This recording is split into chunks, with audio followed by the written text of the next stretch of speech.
Free, free Palestine. Free, free Palestine. Free, free Palestine. Free, free Palestine. Free, free Palestine. Free, free Palestine. From the river to the sea. From the river to the sea. Palestine will be free. Palestine will be free. From the river to the sea. From the river to the sea. Palestine will be free. Palestine will be free. Palestine hora hora. Palestine hora hora. احتلال برا برا. Ihtilal barra barra. Palestine hora hora. Palestine hora hora. احتلال برا برا. Ihtilal barra barra. Family, it's so good to see you. In the hood, we just say free the land. Free the land.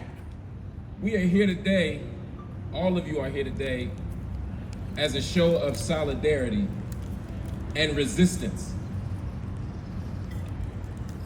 Every single moment that you all are spending out here in this encampment, on this ground, you are acting in a very long and deep tradition of struggle. Struggle for justice, struggle for freedom, struggle for liberation. And at a moment where universities are trying to shut down the resistance, where they are trying to silence the resistance, where they are trying to criminalize the resistance, your presence here is a reminder that we will never be silent, that we will never sit still, that we will never fail to fight back as long as there is oppression anywhere on this planet. So please give yourselves a round of applause.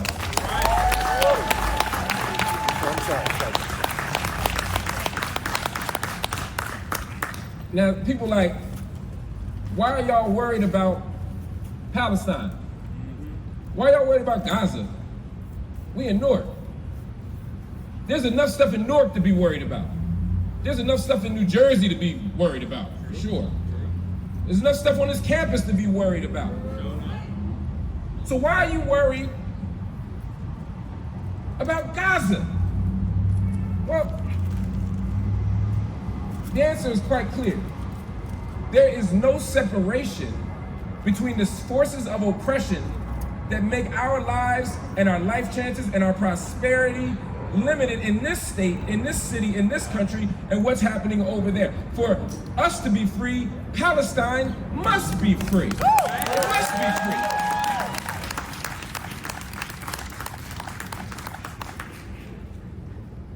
Again, we in Newark, there's black people in this room. And black people, trust me, I get this all the time. Why are you worried about Palestine? Why aren't you worried about the black stuff? I spend most of my time worried about the black stuff.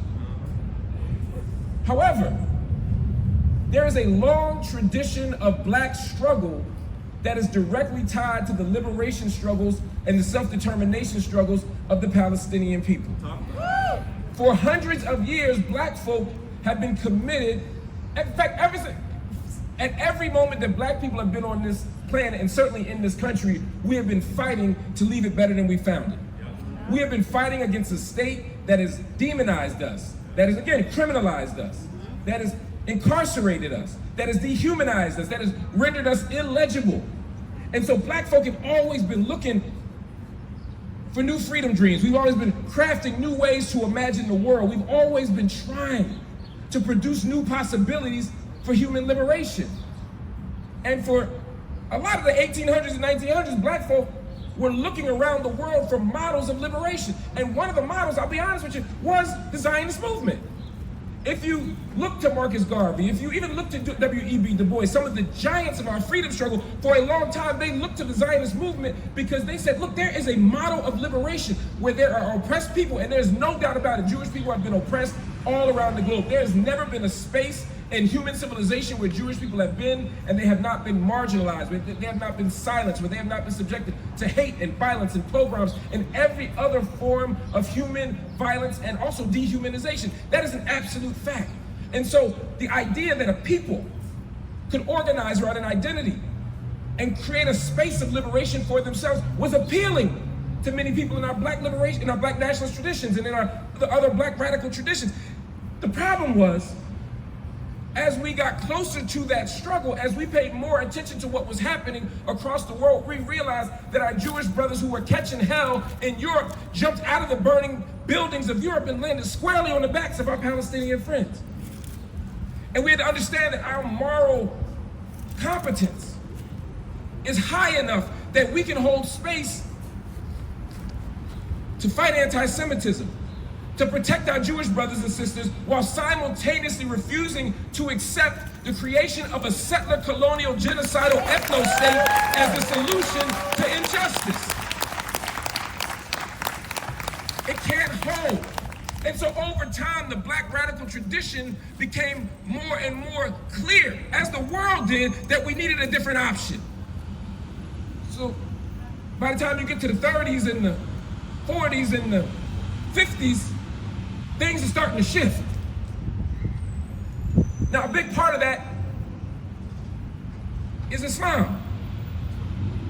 There is an extraordinary relationship between the Black liberation struggles and the struggles in Palestine that are directly tied together through Islam, and particularly the African-American traditions of Islam that emerged in the United States. In fact, Islam in the West owes a huge debt to Black Muslims, and it owes a huge debt to Newark, and it owes a huge debt to a tradition that said we have to reimagine what solidarity looks like. We have to reimagine what a global ummah looks like. So by the time you get to Malcolm X, and don't believe what they tell you about Malcolm X, like it's a Disney movie, like he just woke up one day, went to Mecca, saw white people, and lost his mind. Malcolm had been to the Middle East in '59. Malcolm has been to Gazan. Malcolm has seen the liberation struggles around the globe. He was with Gamal Abdel Nasser. He watched what it meant to say we need to come together to fight a common enemy. And the common enemy at this moment was white supremacy. The common enemy was capitalism. The common enemy was patriarchy, even if they didn't always recognize it. The common enemy was militarism. We have to come together and recognize this. But at that moment, what was happening is Black Muslims were reimagining what community looks like. Not even in the Nation of Islam, they were saying, what does it mean to be an Asiatic Black man? Some of y'all old heads from New York know what I'm talking about. The Asiatic Black man. The original man is the Asiatic Black man, the maker, the owner, the cream of the planet, the father of civilization, the God of the universe. They were constructing an Afro-Asiatic political imaginary, when what that means in a real simple way is we were not citizens of the United States. We were subjects of the United States. We were limited by the United States. We did not have access to American democracy. As Malcolm told us, we were victims of American democracy. And the victimhood of American democracy is exported around the globe. And so when Malcolm in '59 travels but goes back in '64, he has a different understanding. And in September of '64, when Malcolm writes an essay in the Egyptian Gazette in September of '64, it's called On Zionist Logic. And at that moment, you see a shift in Black radical thought and in Black Islamic thought. Because now we're starting to understand that we have a relationship to Palestine that is bigger than just a political critique. As Muslims, we have a relationship to Palestine because of Masjid al-Aqsa. It's the first Qibla. Before people are praying to Mecca, they're praying to Jerusalem. The third holiest mosque is what? Aqsa. The fourth is what? Masjid al-Ibrahim. So Muslims have a relationship to this struggle. Black Muslims have a relationship to this struggle, but it's not reducible to real estate. There is a broader principle at play, and that is for Black Muslims, the principle for all Muslims is what? Justice. And the correction of injustice. It's a commitment to liberation and freedom. And so, when Malcolm makes that move, he's 3 years ahead of a whole bunch of other folk that will begin making that move. 1967, the Black Panthers are talking about, or not the Panthers, SNCC is talking about this.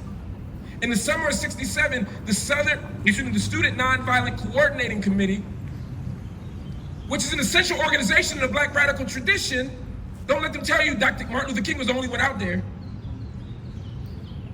They issued a newsletter. The newsletter was about the 6-Day War, and what the Black organizations began to recognize was that what Israel was doing was an act of neo-colonialism. That this wasn't a 6-day war, This was the product of what would ultimately become a 100-day war against the Palestinian people that begins with the arrival of political Zionism and continues to this very day in Gaza. And so for decades now, black people have stood up because they're Muslim, because they're Christian, because they're Jewish, because they speak out of traditions of justice. They do it because there's relationships, there's solidarities. But even if you just selfish, even if you don't care about none of that, if you want to be free in this country, as a black person, as a brown person, as a Muslim, as a trans person, as an unhoused person, as an undocumented person, then you have to recognize that the role that the state plays in foreclosing on our possibilities for liberation and freedom and justice and equality. So, when you travel to Palestine, when you travel to Israel, when you travel to the West Bank or Gaza, or you're inside of 48, and you driving down the street, as I have done many times, and you see them blue lights flashing, I'm 8 hours away on a plane from the crib. I'm still getting nervous. I'm not sure what's in my trunk. I'm not sure what's in my book bag. I ain't got nothing illegal. But there's something about those flashing lights that triggers something in me. Why? Because I've been conditioned to a condition of permanent policing. And the logic of a permanent police state is one that we see in Israel, and it's one that we see in the United States. Those similarities are not a coincidence. We have a deadly exchange program whereby communities, particularly communities that are heavily policed, see the officers and the police forces of those neighborhoods travel to Israel for training. And Israeli forces also travel to the United States. It's important to talk about it as bi-directional. It's shame. But since we teach it, let's be very clear. It's bi-directional. Because a lot of times what we often say is American police get trained in Israel. No. America did not need any help learning how to kill black people. Right. There's no shortage of methods by this state. But what we see is an exchange of security tactics, an exchange of security logics, and an exchange of weapons that allows both countries to operate in a heightened security state where the predicate for all decision making is security. After 9/11 in this country, we can invade the masjid. After 9/11, we can infiltrate Muslim communities. Patriot Act. I know you have a right to privacy, but you know, the terrorists are coming. And that logic that the terrorists are coming allowed people to believe or be persuaded to believe that their individual rights and freedoms were no longer theirs on the pretext of security. That same logic of security is what is used to invade the West Bank. It's what's used as an excuse for settler raids of refugee camps. That same logic is what allows Israel to violate every single international law, every single conventional law, contravene every single human rights standard. And at every moment that Israel continues to violate all conventions of law and decency, they always say, but we live in a bad neighborhood. That's literally what Netanyahu says. That's literally what every statesperson has said in Israel since the beginning. We're in a bad neighborhood. We have to act this way. Well, y'all broke in the neighborhood.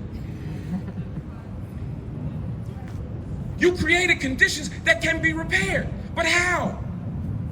At this moment, Palestinian civil society has told us how. They've made very clear demands, some of which are mirrored on this campus, one of which is divestment.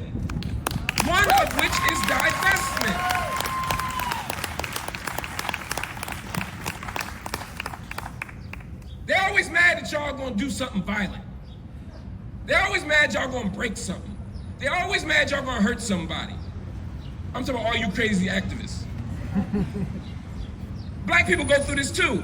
When we were in Ferguson, or when we were in LA, or Watts, so you go anywhere for the last 100 years, they say, we would give you what you want if you would just be nonviolent. Dr. King was pretty darn nonviolent. They killed him. In our era, they said, well, the problem is y'all are too loud. We had silent marches. They still locked us up. They said it's because the way you're dressed. People had on full suits. Henry Louis Gates, professor at Harvard, got locked up in front of his own crib. They said, well, just don't run and the police won't chase you. Eric Garner was killed with his hands up. George Floyd was killed with a knee on his neck on the ground, crying for his mother. The state will always give you an excuse for why they're killing you. They will never find any method of resistance acceptable if you're challenging the fundamental power of the state. And the same thing happens to Palestinian people. They say, what if the Palestinian people would just talk to us? Palestinians have been talking for over a century.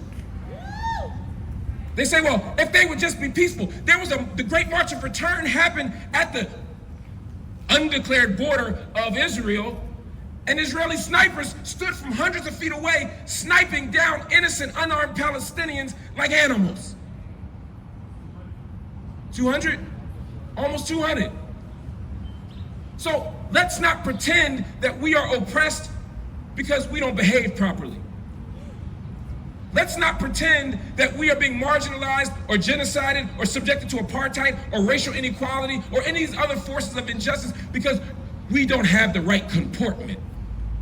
At the core, we live in a patriarchal, white supremacist, imperial ethno-state that will always exploit the bodies, the lives, and the labor of racialized people. In this country is us.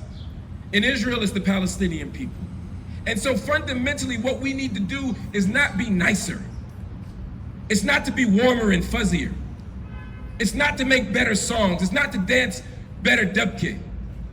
The solution is a fundamental reimagination of what democracy can look like, of what freedom can look like. That is what we must do right now. But that can't happen if we continue to fund the occupation. That can't happen if we continue to fund a genocide. People say, why don't you mind your own business? Why don't you worry about Uganda? Why don't you worry about North Korea? Why don't you worry about Russia? My tax dollars go disproportionately to the Israeli occupation. Shame. Every year we spend $3 or $4 billion funding Israel. And then we provide weapons, we provide security strategy, and we provide diplomatic cover. How many times has the UN Security Council attempted to hold Israel accountable, and all you need is one vote from one of 5 nations? And what nation always come through in the clutch to veto it, to veto democracy, to veto accountability, to veto justice? It's always the United States, and our cowardice is bipartisan. Every single U.S. president, almost every single member of Congress has jointly and collectively enabled Israel to continue to prosecute the genocidal war on Palestinians. So don't think for a minute that this thing could have gone any other way. If you had written strongly worded letters, nothing else would have happened. If you'd written really cute tweets, nothing else different would have happened. If you had just waited another 10 years, if you had just waited for the Palestinian Gandhi to pop up, that's what they say, right? None of it would have mattered. The only thing that has ever mattered is your resistance. The great Frederick Douglass said, power concedes nothing without a demand. I'm gonna say that again. Power concedes nothing without a demand.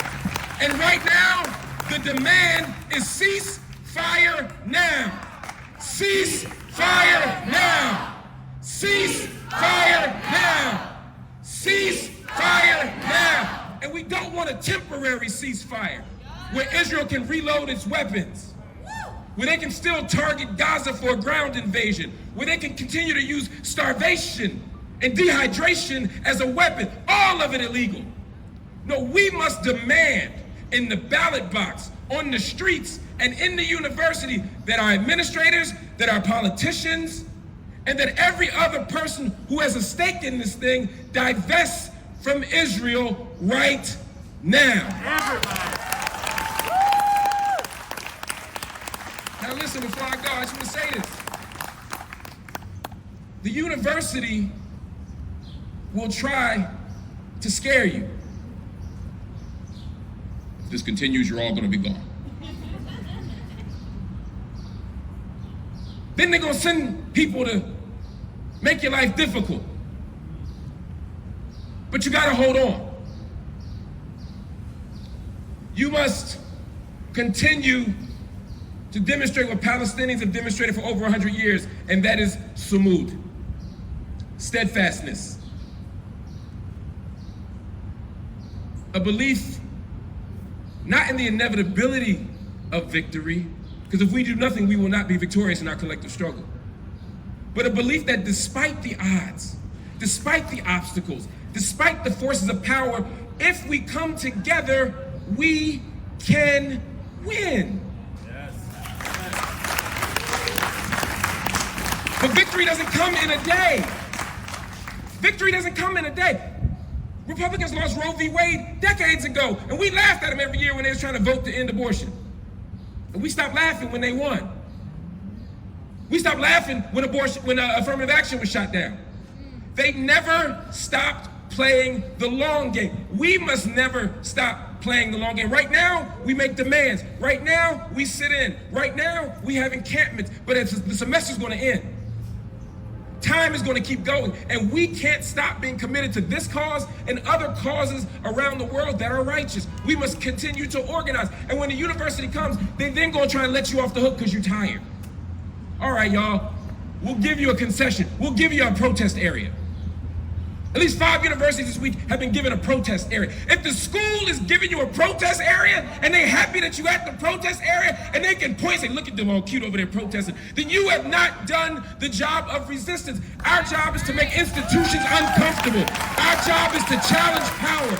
Our job, if we don't get it, is to shut it down. If we don't get it, if we don't get it, if we don't get it, and we will continue to shut this thing down until all the demands are met. Period. We will continue to fight. We will continue to organize. We will continue to struggle. We will continue to listen. We will continue to learn. We will continue to sacrifice. But I promise you, I have never been more certain at any moment of my life than I am right now, at this very moment, in this very place, that we will be victorious. And victory means a free Palestine. Free, free Palestine. Free Palestine. Free Palestine. Free Palestine. Free Palestine. From the river to the sea. From the river to the sea. Palestine will be free.